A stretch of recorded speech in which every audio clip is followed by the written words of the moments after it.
Te-ai oprit vreodată din a urca?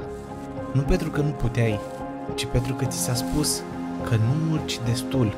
Ți s-a șoptit poate că traseul tău e prea lin, prea ușor, prea banal, că nu ai destul curaj în pașii tăi, că nu ești în stare să te duci pe un vârf mai înalt.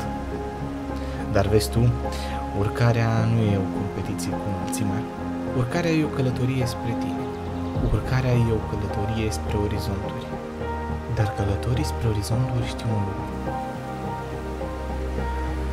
Nu destinația finală este cea mai importantă, ci călătoria. E despre liniștea care se așează în tine odată cu prima rază ce răzbate printre brazi. Despre aerul rece care îți amintește că respiri cu adevărat. Despre oamenii care merg lângă tine.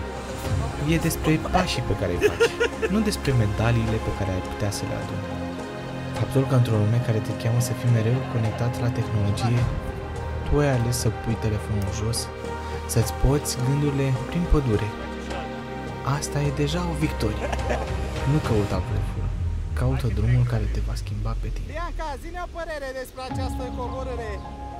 Iar acest drum sigur îl vei afla atunci când vei urmări orizontul.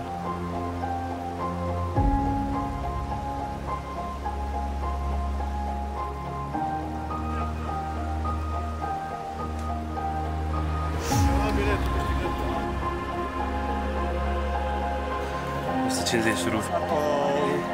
Artistoanele, suruf planetarele.